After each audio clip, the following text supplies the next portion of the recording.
नमस्कार, news affair 24 के national bulletin में मैं बादल सिंह आपका स्वागत करता हूं। बढ़ते हैं आज की बड़ी खबरों की और उससे पहले नजर डालते हैं हेडलाइंस पर।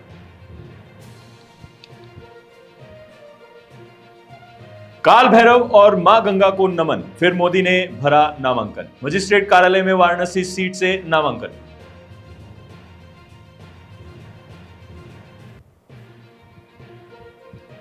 मुंबई में तेज हवा से घाटकोपर में गिरा विशालकाय होर्डिंग, चपेट में आने से 14 लोगों की मौत, 74 घायल।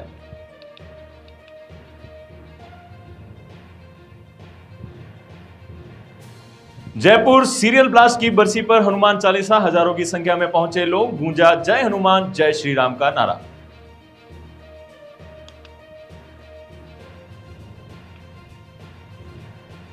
आइए अब खबरें विस्तार से।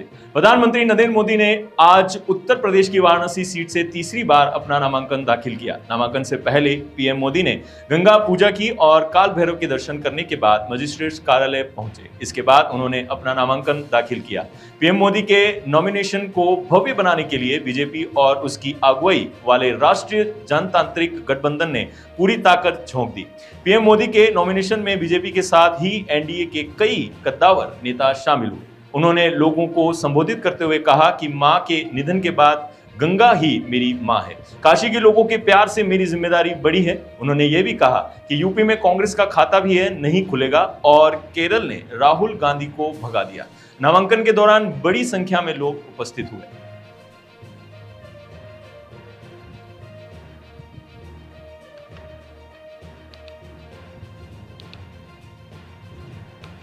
आइए रुक करते हैं मुंबई की ओर। मुंबई के घाटकोपर में सोमवार को धूल भरी आंधी चलने से एक विशालकाय होर्डिंग गिर गया। होर्डिंग के चपेट में करीबन 88 लोग आए, जिसमें से 14 लोगों की जान चली गई और 74 लोग गंभीर रूप से घायल हो गए। साथ ही कई वाहन क्षतिग्रस्त भी हो गए। जानकारी के अनुसार अचानक बदले मौसम के कारण घाटकोपर इलाके में धूल भरी आंधी और बारिश का दौर चला। इससे क्षेत्र के एक पेट्रोल पंप पर करीब 1700 वर्ग फुट लंबा होर्डिंग गिर गया। पेट्रोल पंप के किनारे कई लोग खड़े थे जो होर्डिंग की चपेट में आ गए। इसमें दबे लोगों को निकालने के लिए एनडीआरएफ की टीम मौके पर पहुंची और रेस्क्यू शुरू किया। मामले में राष्ट्रपति द्रौपदी मुर्मू ने लोगों की मौत पर शोक व्यक्त किया। मुंबई पुलिस ने मामले में होर्डिंग लगाने वाली कंपनी के खिलाफ मुकदमा दर्ज किया।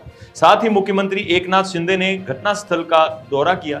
उन्होंने होर्डिंग गिरने से मारे गए प्रत्येक व्यक्ति के परिजनों को 5-5 लाख रुपए मुआवजे का ऐलान किया।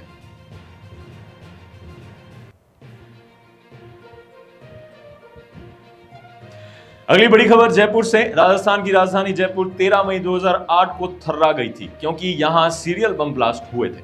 ब्लास्ट में 71 लोगों की जान गई थी और 185 से ज्यादा लोग घायल हुए थे। घटना की सोमवार को बरसी पर जयपुर में सामूहिक हनुमान चालीसा पाठ किया गया और मृतकों को श्रद्धांजलि अर्पित की गई। हनुमान चालीसा पाठ में हजारों की संख्या में लोग पहुंचे। जौहरी बाजार पूर्व मुखी हनुमान मंदिर के बाहर सामूहिक हनुमान चालीसा का पाठ रखा गया।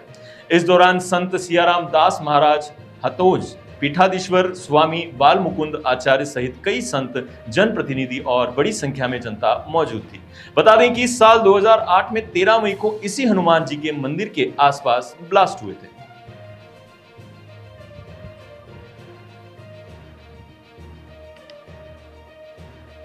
चलिए उत्तर प्रदेश की ओर चलते हैं। उत्तर प्रदेश के हापुड़ दिल्ली लखनऊ हाईवे पर गत देर रात भीषण हादसा हो गया। करीब 12 बजे बेकाबू कार ड्राइवर को क्रॉस करते हुए दूसरी साइड ट्रक से जा टकराई। हादसे में 6 लोगों की मौत हो गई है। मरने वालों में सभी की उम्र 30 वर्ष के करीब बताई जा रही है। जानकारी के अनुसार एक तेज रफ्तार कार हापुड़ से मुरादाबाद की ओर जा रही थी। कार हाईवे पर डिवाइडर से टकराते हुए दूसरी साइड में ट्रक से जा टकराई। तेज टक्कर से कार के परखच्चे उड़ गए। आवाज सुनकर घटनास्थल की ओर लोग दौड़े और पुलिस को बुलाया।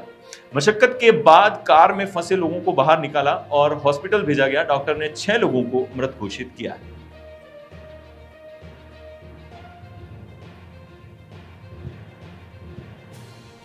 उत्तर प्रदेश के बदायूं में युवक के साथ दुर्व्यवहार का एक चौंकाने वाला मामला सामने आया है। यहां गांव के लोगों ने युवक का मुंह काला किया और जूतों की माला पहनाकर पूरे गांव में घुमाया। यही नहीं, उसके साथ मारपीट भी की। युवक ने तो यह तक आरोप लगाया कि उसे मूत्र पिलाया और मल खिलाया गया। युवक की रिपोर्ट के बाद पुलिस ने वायरल वीडियो के आधार पर आरोपियों की पहचान कर गिरफ्तारियां शुरू कर दी हैं। जानकारी के अनुसार युवक करीब 6 माह पहले दिल्ली में मजदूरी कर रहा था। उसके नजदीक में ही गांव का एक व्यक्ति अपनी पत्नी के साथ रह रहा था। उसी दौरान युवक का उस व्यक्ति की पत्नी के साथ प्रेम प्रसंग शुरू हो गया। उसकी पत्नी को लेकर हिमाचल चला गया और करीब 6 माह से दोनों हिमाचल में रह रहे थे।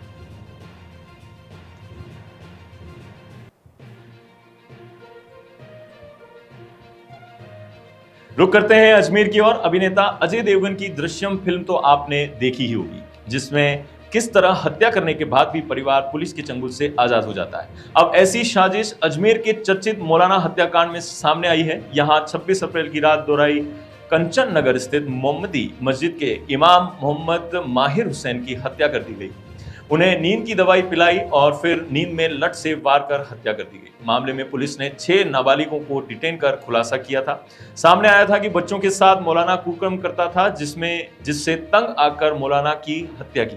अब मामले में यह सामने आया है कि नाबालिगों ने दृश्यम फिल्म जैसी प्लानिंग रची। सभी के बयान के एक जैसे थे। 8 बजे मौलाना बाहर गए, 10 बजे वापस लौटे, 2 बजे 3 नकाबपोश मस्जिद में आए और मौलाना को मारकर चले गए। नाबालिगों ने 15 दिन तक पुलिस को छकाया और फिर पुलिस के सामने टूटे। बाद में वारदात बताई।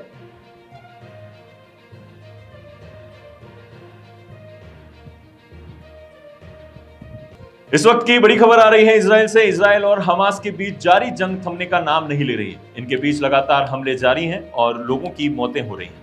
इस बीच खबर सामने आई है कि फिलिस्तीन के राफा में संयुक्त राष्ट्र की गाड़ी पर हुए हमले में भारतीय सेना के एक पूर्व जवान की मौत हो गई। जानकारी के अनुसार इंडियन आर्मी का यह पूर्व जवान वर्तमान में यूएन के लिए काम कर रहा था। वह फिलहाल संयुक्त राष्ट्र के सेफ्टी और सिक्योरिटी स्टाफ का सदस्य था। हालांकि अभी तक भारतीय सेना के पूर्व जवान की पहचान नहीं हो सकी है। इस अटैक में संयुक्त राष्ट्र का एक दूसरा कर्मचारी घायल भी हुआ है। संयुक्त राष्ट्र के महासचिव एंटोनियो गुटेरेस ने संयुक्त राष्ट्र कर्मियों पर हमलों की निंदा की और पूरी जांच की मांग भी की है।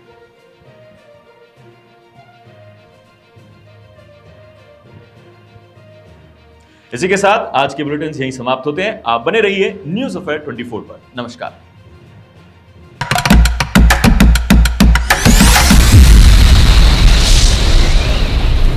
को कौन